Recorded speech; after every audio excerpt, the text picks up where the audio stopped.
안녕하세요. 저는 불혹의 나이 40살 여자입니다. 40살 정도 먹으면 엄청난 어른이 되어 있고, 사회적 위치도 굉장히 성장해 있고, 뭐든 척척 잘 해내는 어른이 되어 있을 줄 알았는데, 20살 때랑 별로 다를 게 없네요. 아직도 철부지이고 싶고, 맛있는 것도 좋아하고, 놀기 좋아하는 그런 40살이 되었습니다. 그래도 나이 먹으면서 깨달은 것 하나는 가족보다 소중한 건 없다는 겁니다. 저는 지금 대가족 생활을 하고 있는데요. 불편 없이 자라 저밖에 모르고 참 이기적이었던 제가 지금 대가족 생활에 너무 만족하고 가족의 소중함을 느끼게 된 지금까지의 삶을 한번 들려드리려고 합니다. 저는 유복한 집안에서 태어나 자랐습니다. 아버지는 법인 회사를 운영하시는 사업가였고 어머니는 가정주부셨는데 가끔 아버지의 사업 경영을 같이 서포트 해주시기도 하셨습니다. 아버지와 어머니가 같은 회사에서 사내 부부셨거든요. 사내 부부하면 일 문제로 엄청 싸운다고들 하던데 직장에서 어머니가 상사, 아버지가 신입으로 만나서 그런지 두 분이 일하시면서 싸우는 일은 본 적이 없었습니다. 일할 때뿐만 아니라 평소에도 마찬가지였습니다. 저희 부모님은 정말 알아주는 인고 부부셨거든요. 사촌들도 어쩜 그렇게 사이가 좋냐고 물어보고 부부 동반 모임도 잘 다니시고 두 분이서 저는 이모 댁에 맡겨놓고 데이트도 많이 하셨습니다. 부유한 집안, 사이좋은 부모님, 이보다 완벽한 가정 환경이 있을까요? 게다가 전 외동이었어서 시기할 형제도 없었습니다. 온 사랑을 독차지하면서 하고 싶은 거 다 하고 먹고 싶은 거 다 먹으며 아무 걱정 없이 자랐죠. 그래서 저는 저밖에 몰랐습니다. 이기적이었고 남을 배려해야 한다는 생각조차 해본 적이 없는 아이였습니다. 초등학생 때는 제가 맨날 예쁜 옷만 입고 다니니까 친구들이 우와 우와 하면서 따라다니고 예쁘다고 좋아했는데 중학생 때는 좀 다르더라고요. 알아서 친구를 사귀어야 하는 느낌이라고 해야 하나. 내가 노력해야지 인간관계가 형성이 되는 것 같았습니다. 다들 그런 노력으로 무리들을 만들고 있었고요. 그땐 그게 유치하다고 생각했습니다. 진짜 어리석었죠. 똑같이 14살짜리 애들이면서 뭐가 유치하고 뭐가 어른스러운지 친구들의 무리짓기가 의미 없는 것이 아니라는 건 머지않아 알게 되더라고요. 중학생 때부터는 조별 과제가 왜 그렇게 많은 건지 또 왜 수업 시간마다 과학실이다, 음악실이다, 미술실이다 가야 하는 거고 왜 그때마다 짝은 또 바뀌는 건지 친구가 없는 저 같은 애는 겉돌기 딱 좋은 환경이었습니다. 교실을 이동할 때에도 같이 갈 친구가 없고 가서 같이 앉을 친구도 없고 밥도 혼자 먹어야 하고 체육복도 혼자 갈아입고 공부도 혼자 해야 했습니다. 저도 처음부터 계속 혼자였던 건 아니었습니다. 같은 초등학교에서 온 애가 하나 있긴 했습니다. 바로 옆반이었는데 학교 다닌 지 2주쯤 되었을 때였나? 걔가 이런 말을 하더라고요. 너는 왜 한 번도 우리 반에 안 와? 응? 내가 왜 가야 하는데? 너 진짜 어이없어. 그렇게 멀어졌습니다. 어느 날 복도에서 우연히 봤는데 자기네 반 애들이랑 같이 다니는 것 같더라고요. 처음부터 걔가 없었다면 모를까? 쉬는 시간을 채워주고 밥을 같이 먹던 친구가 있다 없으니까 외로움은 배로 커졌습니다. 그 이후에도 몇 번 제게 다가오는 애들이 있었지만 다 제가 재수없다면서 더 제게 다가오지 않더라고요. 그렇다고 제가 먼저 다가가는 성격도 아니고 그땐 그냥 나는 혼자 지내야 하는 사람인가 보다 했습니다. 전혀 외롭지 않았다고 하면 거짓말이겠고 좀 외롭긴 했지만 우울하진 않았습니다. 그땐 저 잘난 맛에 살던 아이였으니까요. 나랑 수준이 안 맞는 철없는 애들이라는 참 웃긴 생각을 하면서 그 생각으로 위안을 삼았습니다. 그렇게 고등학생 시절까지 친하다 싶은 친구 한 명 없이 지냈습니다. 그리고 고등학교 졸업하고 유학을 가게 되었습니다. 제가 바이올린 전공을 했거든요. 유학은 오래전부터 꿈꿨던 거고 드디어 실현되었다는 생각에 마냥 기쁘기만 했는데 그때 부모님은 걱정을 엄청 많이 하셨습니다. 우리 공주 정말 괜찮겠어? 아무래도 엄마랑 같이 가는 게 좋을 것 같은데. 엄마도 같이 학교 다니면서 기숙사 살게? 됐어. 혼자 괜찮아. 엄마랑 집 구해서 같이 살면 되잖아. 벌써 다음 달이면 가야 하는데 집을 어떻게 구하나요? 아줌마야. 엄마 아빠 회사 때문에 바쁘다며. 일에 집중이나 하세요. 아빠가 이번에 큰 건 앞두고 있어서 그것만 아니면 같이 가는 건데. 미안해, 수연아. 일 끝나면 바로 갈게. 알았지? 알겠다고. 매일 전화해야 한다. 일찍 일찍 다니고 불량한 남자애들이랑 어울리지 말고. 내가 누구랑 어울리는 거 봤어? 그건 아무튼 엄마는 걱정된단 말이야. 성인이라고 막 술 많이 먹고 다녀도 안 되는 거 알지? 남이 주는 술 먹지 말고 무슨 일 생기면 바로 연락해야 해. 알겠지? 아유, 알겠어요, 알겠어. 짐 챙겨야 하니까 그만 가요. 그땐 어머니의 말이 그저 잔소리로만 들렸습니다. 어차피 저는 지금까지 혼자 잘 지냈고 뭐든 잘하는 아이니까 앞으로도 계속 그럴 거라고 생각했죠. 유학 생활은 정말 즐거웠습니다. 외국 여행은 자주 가봤지만 그렇게 오래 있었던 건 처음이라 사실 긴장이 되기도 했는데 생각보다 학교 시설도 좋고 기숙사도 깔끔하더라고요. 그리고 무엇보다 유명한 교수님께 수업을 들을 수 있다는 것도 좋았고요. 심지어 그 교수님께 제 실력을 인정받기도 했습니다. 칭찬에 인색하기로 유명하신 분인데 제 연주를 듣고 굉장히 진지하게 코멘트를 해주시며 타고난 실력이 좋다라고 하시더라고요. 그때 티는 안 냈지만 하늘을 나는 줄 알았습니다. 우리나라에서 실력을 뽐냈을 때와는 또 다른 기분이더라고요. 그리고 그 동시에 저는 다른 학생들의 질투의 대상이 되었습니다. 제가 다니던 학교에는 현지 애들이 30%, 유학생이 70%였습니다. 그 중에서도 아시아인은 드물었고 한국인은 저 포함 셋이 있었죠. 그마저도 그 둘은 남자였고요. 안 그래도 유학생이 많은 학교라 현지 애들끼리 똘똘 뭉쳐 다니는 경향이 있었는데 실력까지 좋은 아시아 여자애가 재수없게 구니까 괴롭히기 딱 좋았을 겁니다. 볼 때마다 갈구고 제가 알아듣지 못하게 지네들끼리 용어를 쓰며 저를 욕하더라고요. 무슨 뜻인지는 몰라도 그게 욕이라는 건 알 수 있겠더라고요. 그리고 아시아 애들도 당연히 저를 싫어했습니다. 제가 실력이 좋다는 이유로요. 저도 저지만 걔들도 참 나빴던 거죠. 아무튼 그렇게 유학생활도 외롭게 시작이 되었습니다. 사실 유학 가서는 친구가 좀 생길까 기대를 하기도 했는데 상황이 그렇게 돼버리니까 마음이 좋진 않더라고요. 집에 가서 부모님이 보고 싶다가도 제 꿈이 더 소중했기에 꾹 참고 이겨내기로 했습니다. 그러다가 참을 수 없이 외로운 감정이 몰아친 어느 날이었습니다. 파티를 한다고 하더라고요. 한 번도 그런 초대를 받은 적이 없었는데 뜻밖에도 제게 초대장이 주어졌습니다. 학부에서 제일 인기가 많은 남학생의 집에서 열리는 파티였습니다. 그런 파티는 가본 적도 없고 좋아하지도 않았지만 이 기회에 친구가 생길 수도 있지 않을까라는 기대가 되었습니다. 그래서 한번 가보기로 했죠. 관광지에 가면 입으려고 한국에서 챙겨온 미니 드레스를 꺼내 입었습니다. 잘 하지 않던 화장도 조금 해보고 구두도 신었습니다. 제가 어떤 꼴을 당할지 모르고 한껏 꾸며댔습니다.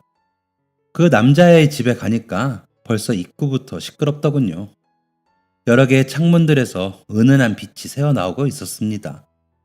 안에 들어가니까 익숙한 얼굴들, 낯선 얼굴들이 한데 모여 파티를 즐기고 있더라고요.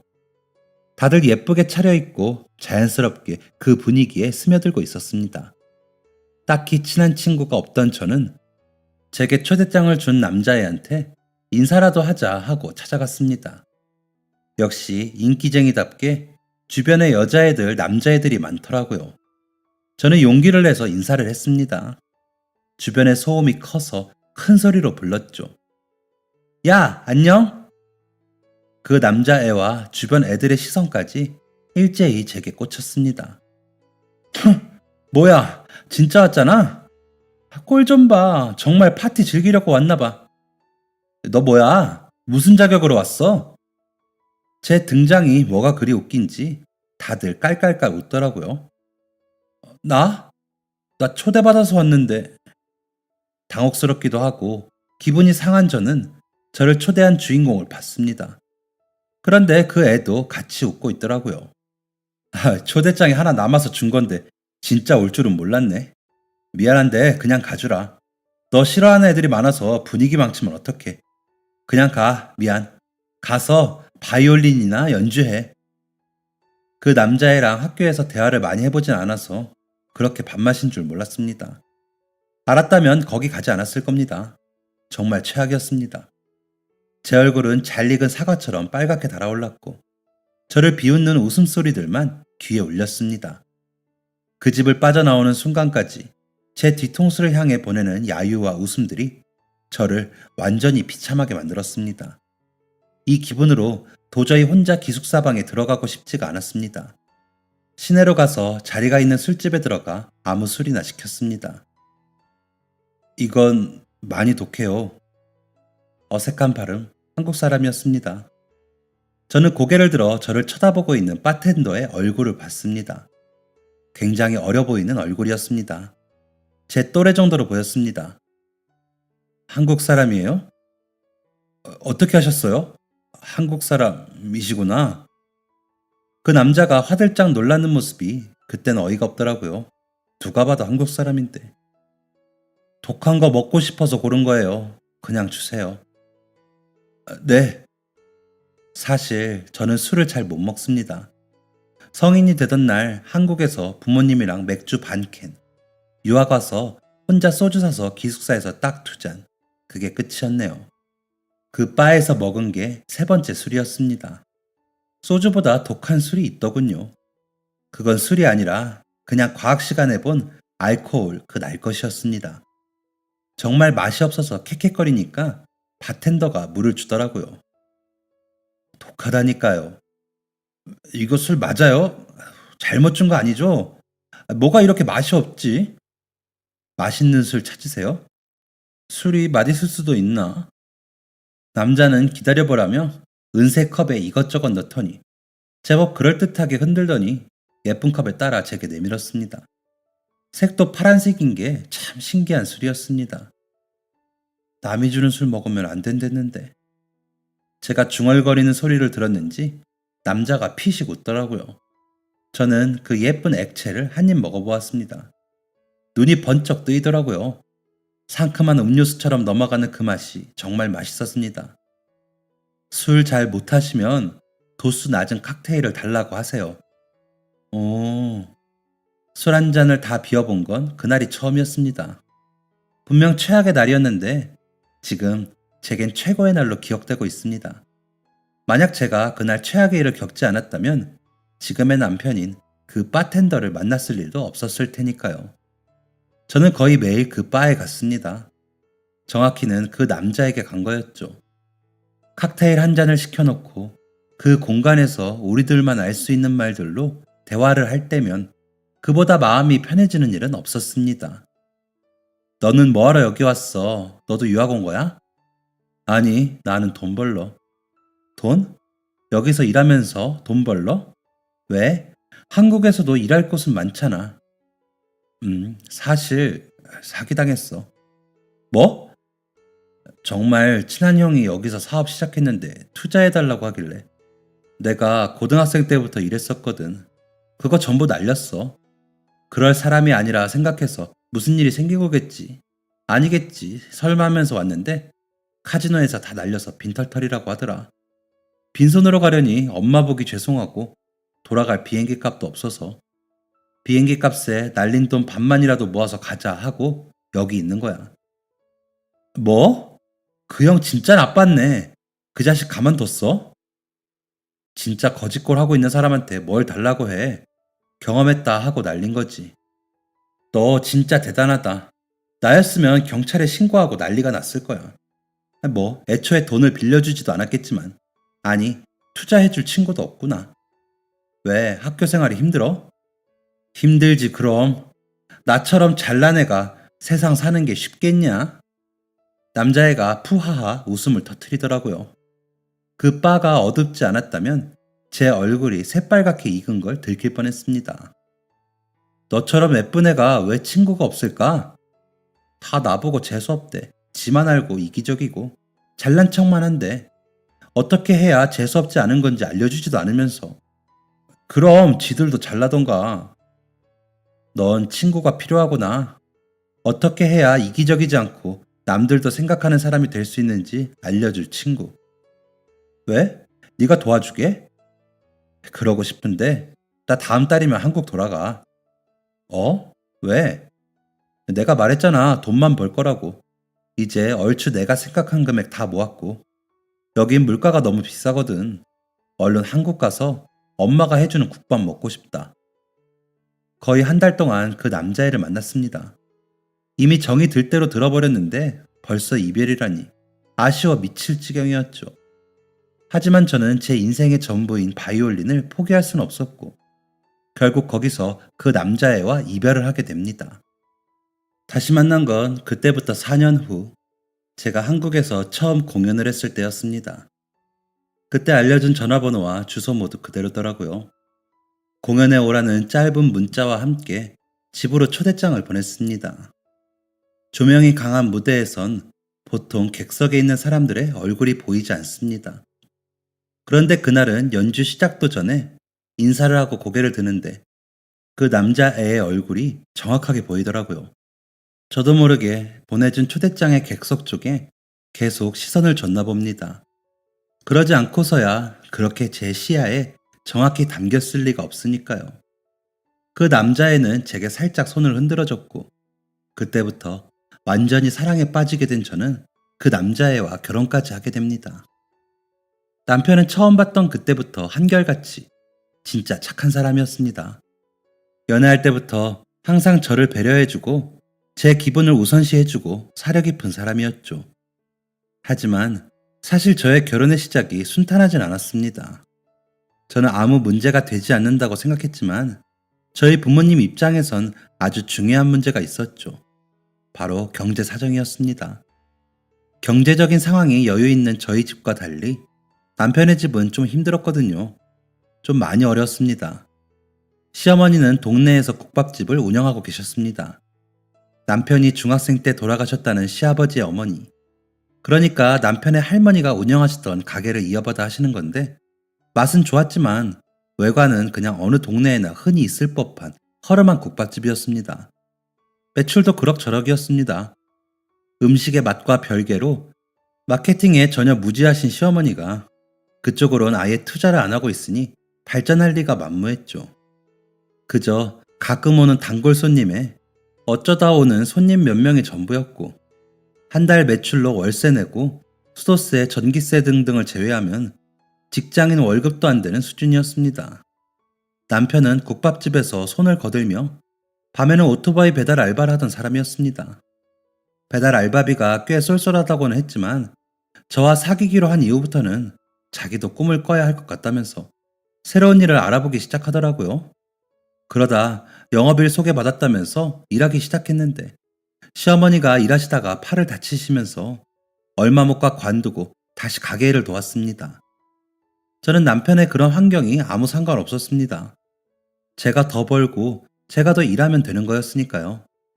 그런데 부모님 마음은 그게 아니었나 봅니다. 처음 남편이 저희 집에 인사를 하러 온 날 앞에서는 내색 안 하시더니 남편이 가고 어머니가 조심스레 제 방에 들어오시더라고요. 딸, 잠깐 엄마랑 얘기 좀 할까? 왜? 현욱이 말이야. 진짜 애가 괜찮더라. 그치? 내가 말한 대로 잘생기고 착하지? 엄마 마음에도 들었어? 아빠도 좋아하시는 것 같던데. 어, 잘생기고 애가 착하더라. 근데 왜 표정이 그래? 너 현욱이랑 결혼할 건 아니지? 무슨 소리야? 결혼할 거 아니면 왜 소개해줬겠어? 아까도 잠깐 얘기했잖아. 나중에 아파트도 살아보고 싶다고. 수연아. 엄마는 사실 좀 마음이 편치가 않아. 왜? 현욱이 마음에 든다면서. 엄마한테 항상 1번은 수연이야. 아빠도 아니고 할머니도 아니고 수연이 너야. 엄마가 가장 사랑하는 수연이가 고생하면서 사는 모습을 보고 싶겠어? 이런 말이 지금 수연이한테 어떻게 들릴지 모르겠지만 엄마는 적어도 수연이와 비슷한 환경에서 비슷한 교육을 받고 비슷한 대접을 받고 자란 사람이 수연이와 가정을 이뤘으면 좋겠어. 지금이야 경제적인 조건이 아무 상관없다고 여겨지겠지만 지날수록 그게 아닌 거야. 돈이 많아도 싸우고 헤어지는데 없으면 더 그럴 일이 많아질 수밖에 없어. 엄마는 수연이가 상처받길 원하지 않아. 지금 없는 거야 그렇다 쳐도 그 사람의 미래가 보여야지. 그런데 엄마는 오늘 현욱이의 지금만 보았지 미래는 보이지 않더라. 다시 잘 생각해봐, 수연아. 어머니는 말을 마치고 제 방을 나가버렸습니다. 뭐라 딱히 대꾸할 말도 없긴 했지만 그렇게 어머니가 할 말만 하고 나가시는 모습은 처음 봤습니다. 많이 속상하신 것 같았습니다. 방문 너머로 부모님의 한숨소리가 불편하게 들려오던 밤이었습니다. 그런데 이런 저희 부모님의 마음을 완전히 바꿔버린 일이 하나 있었습니다. 그건 바로 저희 시어머니 덕분이었습니다. 저와 남편 둘이서만 결혼 이야기를 나누고 부모님께 선뜻 얘기를 하지 못하고 있던 어느 날 남편이 저희 부모님을 모시고 가게로 오라고 하더라고요. 제가 상견례도 따로 안 했는데 그래도 괜찮냐니까 그냥 시어머니가 저희 부모님께 식사 한번 대접하고 싶어서 그러신다고 하더라고요. 시어머니가 경상도 분이신데 아버지도 경상도 분이시거든요. 그때 서울에서 경상도식 국밥 하는 곳 많이 없다면서 저희 아버지 한 끼 해드리고 싶어 그런다고 하셨습니다. 저희 부모님도 흔쾌히 수락을 하셨고 떨리는 건 저와 남편뿐이었죠. 어색하게 마주 앉은 저희 5사람은 차례로 숟가락을 들었습니다. 그때 아버지가 한 입 드시자마자 감탄사를 뱉으시더라고요. 아버지랑 평생 식사를 하면서 그런 모습은 처음 봤습니다. 아버지는 눈을 동그랗게 뜨면서 허겁지겁 식사를 하셨습니다. 에휴, 정말 맛있습니다. 정말 맛있어요. 어릴 적 고향에서 먹던 맛 그대로네요. 어떻게 이런 맛을 쉽지 않으셨을 텐데 정말 맛이 좋습니다. 맛있게 드셔주시니 제가 감사하죠. 많이 있으니까 더 드세요. 아버지는 정말 국밥을 2그릇이나 드셨습니다. 기분 좋은 식사를 마친 저희 부모님에게 남편이 따뜻한 차를 내어줬습니다. 그리고 시어머니가 아주 공손하지만 지조 있게 당신의 뜻을 말씀하시더군요.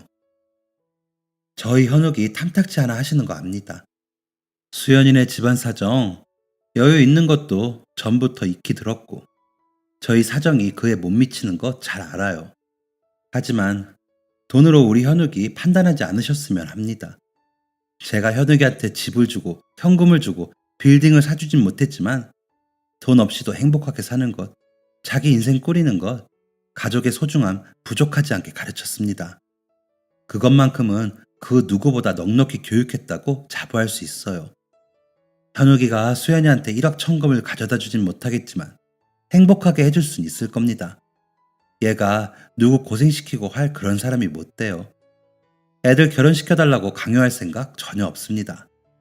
그냥 우리 애가 그런 편견에 사랑하는 사람을 잃게 된다면 부모로서 너무 마음이 아플 것 같아서 말씀드려요. 그러니 부디 우리 현욱이를 잘 봐주세요. 저는 사람의 감정에 공감하는 능력이 좀 떨어집니다.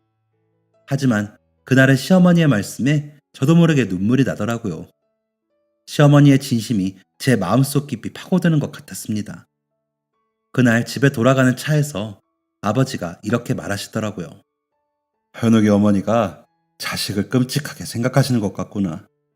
혹시나 내놓은 자식일까, 사랑받은 적 없어서 줄 줄도 모를까 걱정했는데 마음이 놓이네.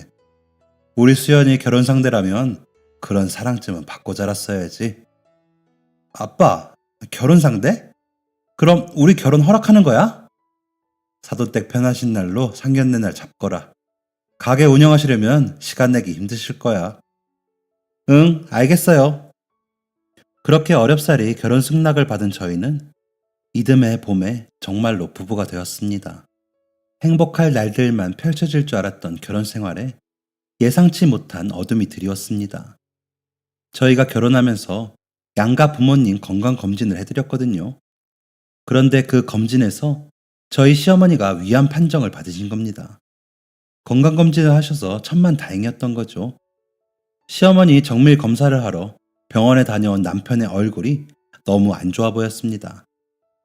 왜? 병원에서 뭐래? 수술하셔야 한대. 다행히 심한 정도는 아니고 내일 입원하기로 했어. 심하지 않다니까 그나마 다행이네. 수술하면 괜찮아지실 거야. 거기 병원장님이 아빠 친구분이야. 너무 걱정하지 마. 그치. 수술하면 되지. 그런데, 아, 왜? 왜 그러는데? 엄마 보험이 하나도 없으시대. 돈 아까워서 못 드셨다는데, 그거 얼마 한다고.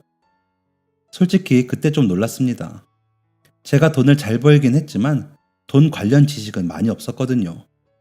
보험에 관해서도 하나도 몰랐고요. 원래 다들 보험은 필수로 몇 개씩 들어야 하는 거인 줄 알았습니다. 살면서 딱히 큰 수술을 해본 적이 없어서 보험금 환급이나 수술비나 이런 것도 잘 몰랐죠. 알아보니까 수술비로만 몇백만 원이 나가고 입원비까지 하면 더 든다고 하더라고요. 시어머니는 모아둔 돈도 많이 없으셨고 남편도 결혼하느라 다 쓴 상태였고 당분간 가게 운영도 힘들 테니 제가 도와야만 했습니다. 걱정하지 마. 내가 다 알아서 할게. 저는 어머니의 수술비, 입원비, 병원에 계시는 동안의 생활비를 모두 부담했습니다. 아깝다거나 하진 않았습니다. 돈이야 또 벌면 되는 거고 중요한 건 어머니의 건강이었으니까요. 저희 부모님도 잘했다며 시어머니의 건강을 계속 걱정하셨습니다. 어머니는 이틀에 한 번꼴로 반찬이나 과일을 싸서 시어머니에게 가셨고 아버지는 친구분이신 병원장님께 저희 시어머니를 잘 살펴달라며 따로 부탁까지 했었죠. 그 덕인지 시어머니는 수술도 잘 받으시고 회복도 빠르셨습니다. 위암이라는 게 당장 수술이 잘 된다고 끝난 게 아니라고 하더라고요. 앞으로도 식단도 잘 조절하고 주의할 것이 많다고 했습니다. 그래서 하는 수 없이 가게는 남편이 도맡아 하게 되었죠. 사실 이때 남편이 고민을 많이 했습니다. 자신이 국밥집을 맡아 하는 게 나을지 아니면 국밥집을 처분하고 새로운 사업을 하거나 새로운 일을 찾는 게 나을지를요. 왜냐면 이전과 같은 상태로라면 국밥집의 매출은 여전히 부진할 것이고 그 일로 평생을 보내는 것 또한 남편의 뜻이 아니었으니까요. 그렇게 고민을 하던 중 저희 아버지가 남편에게 제안을 하게 됩니다. 그 국밥집 키워볼 생각 없나? 아버지가 저희 국밥의 맛에 완전히 빠지신 것 같았습니다. 실제로도 처음 국밥집에 방문한 뒤로 달에 한 번은 또 가시더니 결혼한 후로는 일주일에 한두 번 방문하셨거든요. 지나가는 말로 투자하고 싶다. 체인점을 해보는 건 어떻냐 하시긴 했지만 그냥 하시는 말씀인 줄 알고 흘려들었습니다. 그런데 아버지는 처음부터 진심이었다고 하시더라고요. 아버지가 사업을 하시는데 다양한 분야를 다루시거든요. 그 중에 식당은 없었는데 그 이유가 까다로운 아버지의 입맛 때문이었습니다. 실제로 직원분들이 투자 제안한 유명한 식당들 다 아버지의 입맛에 안 맞아서 탈락되었습니다. 그런 아버지가 굉장히 진심이란 얼굴로 남편에게 묻더라고요. 내 회사로 인수하겠다는 게 아니네. 사돈 댁에서 내려온 가게인데 그건 도리가 아닌 것 같고 내가 투자할 테니 제대로 한번 키워보는 게 어떻겠나 의사를 물어보는 거야. 장인어른이 아닌 투자자로서 난 그만한 가치가 있다고 보거든. 적극적으로 지원해 줄 테니 한번 잘 생각해 보게. 남편은 얼떨떨한 듯 했습니다. 하지만 이내 언제 이런 기회가 오겠냐며 한번 죽어라 해보겠다면서 아버지의 제안에 응하게 됩니다. 남편이 사업에 진심이었던 만큼 아버지도 투자에 정말 진심이셨습니다. 아버지는 수억의 돈을 투자하셨습니다. 아마 아버지는 그간의 사업을 바탕으로 알고 계셨던 것 같습니다. 남편이 잘 해낼 것이라는 것을요. 그리고 국밥집이 그만큼의 가능성을 가지고 있다는 것 또한 말이죠. 아버지는 직접 프랜차이즈 식당을 운영하고 계신 지인분에게 부탁을 해서 컨설팅을 맡겼습니다. 당시 가장 유명한 트렌디한 인테리어 업체도 알아봐 주시며 적극적으로 남편을 도와주셨습니다. 남편 또한 새벽부터 가게에 나가 자정이 다 되어서야 귀가를 하고는 집에서도 공부를 더 하다가 겨우 3-4시간 자고 또다시 가게에 나가고를 반복했습니다. 가게 자리도 새로운 곳으로 크게 이전을 하면서 점점 구색을 갖추기 시작했습니다. 협찬도 많이 하고 광고도 많이 하고 운 좋게 방송까지 두세 번 나오더니 8개월쯤 되었을 땐 항상 테이블이 꽉 찬 모습을 유지할 수 있었습니다. 그 모습에 가장 많이 감격하신 건 저희 시어머니셨습니다. 수술 후 어느 정도 회복하신 어머니는 저희의 만류에도 불구하고 가게에서 일하기 시작하셨습니다. 그렇게 쉬시라고 하셨는데 어머니는 언제 이렇게 사람 많은 가게에서 장사해 보겠냐며 저희 아버지가 그렇게 애써주셨는데 뭐라도 하셔야겠다며 오히려 집에 있으면 더 아픈 것 같다고 나와서 일하는 게 너무 좋다고 하시더라고요. 바빠지면서 남편과 시어머니가 힘드실 줄 알았는데 오히려 전보다 더 밝아지고 생기가 넘치는 모습이 보기 좋았습니다. 대대적으로 체인점 모집 광고를 하려고 했는데 알아서들 다 연락이 오더라고요. 그렇게 하나둘 차리다 보니 가게 오픈 5년 만에 매장 300개를 가지게 되었습니다. 그 정도까지 발전할 줄은 저희 아버지도 남편도 전혀 예상하지 못했습니다. 그저 동네의 작은 가게에 지나지 않았었는데 어느새 하나의 기업이 된 거였죠. 그리고 그때쯤 제가 임신을 하게 됩니다. 이전부터 꾸준히 준비하긴 했는데 영 소식이 없어 불안하던 차에 기쁜 소식이 찾아온 거였습니다. 그리고 저는 임신 소식을 알게 된 후에 바로 바이올린을 그만두었습니다. 사실 많은 고민을 했었습니다. 평생 바이올린 하나만 할 줄 알았고 제가 가장 좋아하는 것이었으니까요. 하지만 해외 출장도 너무 많고 악기인 만큼 매일매일 연주를 해줘야 해서 연습 강도도 컸고 무엇보다 제가 분명 좋아하는 일을 하고 있었지만 공연을 한번 앞둘 때마다 굉장히 예민해졌었거든요. 공연 전에는 온 신경이 날카로워져서 스트레스도 많이 받았고 그만큼 몸에도 무리가 왔었습니다. 그래서 바이올린보다 더 소중한 저희 아기를 위해서 그만두기로 결심한 거였죠. 그때 남편도 시간적인 여유가 많이 되니까 저랑 같이 많이 놀러 다녔습니다. 해외는 자주 못 갔지만 국내 여행을 참 많이 했던 기억이 나네요. 그렇게 행복한 임신 생활을 보내고 출산을 2달 앞둔 거의 만삭이었던 때였습니다. 그때 아버지의 사업에 큰 위기가 찾아오게 되었습니다. 아버지의 사업 중 가장 큰 지분을 차지하고 있던 일이 있었는데 그쪽에서 좋지 않은 사건이 터지게 된 것이었습니다. 기사에도 여러 번 실렸을 만큼 브랜드 이미지에 지장이 많이 가는 사건이었죠. 도덕적으로도 법적으로도 파렴치한 짓을 저지른 몇 사람 때문에 브랜드 이미지는 완전히 실추되었고 그 타격은 예상보다 더 심각했습니다. 해당 브랜드의 매출액이 50% 이상 떨어지게 되면서 아버지의 사업에도 큰 영향을 끼치게 되었죠. 2, 3년 후를 내다봤을 때 적자가 날 수도 있는 상황이었습니다. 부모님은 제가 스트레스를 받을까봐 말씀은 안 하셨는데 저는 그걸 기사를 통해 알게 되었습니다. 급하게 찾아간 친정집에서 본 부모님의 얼굴은 많이 어두우셨죠. 아빠, 식사는 좀 하셨어요? 응, 먹었지. 우리 딸은? 밥 먹었어? 뭐 먹으러 나갈까? 저도 먹고 왔어요. 그때였습니다. 아까부터 바쁘게 울리던 아버지의 핸드폰으로 전화가 왔고 아버지는 전화를 받으며 안방으로 가셨습니다. 방으로 들어가신 지 1분도 채 안 되었을 때였습니다. 아버지가 급하게 나가시더라고요. 무슨 큰일이 터진 것 같았습니다. 그때 운전기사분이 퇴근하신 후였어서 남편이 운전을 해드린다며 아버지를 따라 나섰습니다. 한참이 지나서야 아버지와 집에 돌아온 남편에게 얘기를 들어보니 상황은 심각했습니다. 안 그래도 회사가 휘청이는 와중에 아버지와 20년을 같이 일하던 격리부장이 횡령을 한 것입니다. 정확하게는 회사 돈으로 비트코인을 한 것이죠. 몇백, 몇천도 아닌 자그마치 100억이었습니다. 그것도 모두 날렸답니다. 100억을요. 그리고 그대로 사라졌다고 했습니다. 격리부장이 장기 휴가를 냈고 휴가가 끝나도 돌아오지 않자 이상하게 여긴 와중에 그 사실이 들통난 거죠. 그 사람 저도 본 적이 있었습니다. 아주 어릴 때 아버지 회사에 놀러 갔을 때 굉장히 선하게 생긴 아저씨였거든요. 20년을 아빠와 일하셨으니 많은 것을 나누고 그 사이에서 믿음과 애정이 컸을 것입니다. 아버지는 큰 충격을 받으신 것 같았습니다. 집에 오시자마자 부엌에서 양주를 꺼내서 드시더라고요.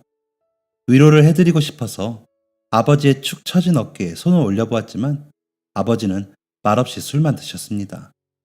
저는 예정일보다 2주 빨리 아이를 출산했습니다. 아이는 정말 예뻤고 축복 그 자체였습니다. 하지만 그 와중에도 저는 그 기쁨을 온전히 누릴 수가 없었습니다. 아버지의 상태가 여전히 좋지 않았거든요. 여전히 매일 술을 드셨고 여전히 회사의 사정은 나아지지 않았습니다. 그리고 아이를 출산한 지 한 달째 되던 날 어머니한테 전화가 왔습니다. 수연아, 어떡하면 좋니? 수연아, 네 아버지 어떡해? 어머니가 우는 소리로 소리를 지르셨습니다.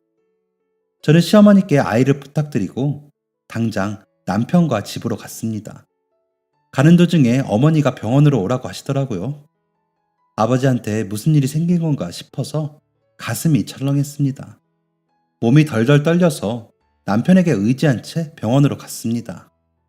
아버지는 병상에 누워 계셨고 어머니는 울고만 계셨습니다.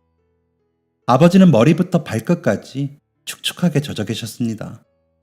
산소 호흡기를 끼고 계셨고 손목엔 붕대를 감고 계셨습니다. 아버지가 약을 여러 개 드시고 자살 기도를 하셨다는 겁니다. 일하시던 아주머니가 안 계시는 틈을 타서 욕조에서 손목을 그으셨답니다.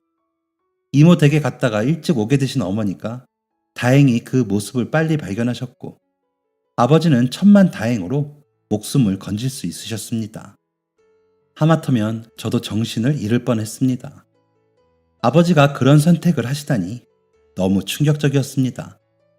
아버지의 회사는 아버지의 피와 땀이 섞여 있었습니다. 어머니와 함께 30년 넘게 지켜오고 성장시킨 회사였습니다. 그 회사가 무너질 위기에 처해 있고 배신을 당한 그 충격은 이루 말할 수 없을 만큼 힘드셨을 겁니다. 저는 아버지가 무너지는 모습을 보면서 아무것도 할 수 없었습니다. 제가 도울 수 있는 게 아무것도 없었습니다. 그때 제 아버지를 도와주신 분이 바로 시어머니였습니다. 저희가 집에 가서 상황을 말씀드리자 시어머니도 많이 놀라시며 표정이 많이 심각해지셨습니다. 정신없이 그날은 마무리되었고 바로 그 다음날 너무 피곤해서 오후가 다 돼서야 잠에서 깼는데 먼저 일어나 계셨던 어머니와 남편이 절 부르더라고요.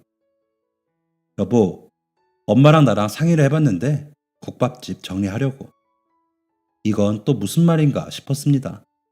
국밥집에 무슨 문제가 생긴 건가? 이번에 또 뭘까 걱정이 되었죠. 그게 무슨 말이야? 무슨 문제 있어? 갑자기 왜? 아버님 회사 살려야지. 처분한다는 게 아니라 매각하려고. 국밥집 잘 된 거 명백하게 아버님 덕이야. 지금 아버님 저렇게 힘드신데 어떻게 가만히 있어? 무조건 도와드려야지. 애초에 아버님 아니었으면 이만큼 올라오지도 못했을 거고 이만큼 벌어보니까 돈이 전부가 아니라는 것도 잘 알겠고 국밥집 아니어도 우리 가족 굶을 일 없으니까 걱정하지 마 여보. 아니 그래도 당신이 얼마나 노력했는데 이걸 정리해. 어머니도 얼마나 애쓰셨는데. 어머니 결혼하시고 한 번도 일 쉬신 적 없으시잖아요. 이걸 어떻게 해. 엄마가 먼저 제안하신 거야. 제가 놀라서 시어머니를 보자 시어머니는 웃으면서 고개를 끄덕이셨습니다. 아가 나는 괜찮다. 사실 이제 국밥 보기만 해도 지긋지긋했거든. 이만큼 했으면 됐다. 사돈 댁 도와드려야지. 나는 이제 국밥 대신 요 조그만한 손주나 보는 낚스로 살란다. 눈물이 줄줄 흘렀습니다. 사실 그때 가족이란 이런 거구나 하고 많이 깨달았던 순간이었습니다. 자신의 것을 나누어도 전혀 아깝지 않은 것, 그게 가족의 의미였습니다.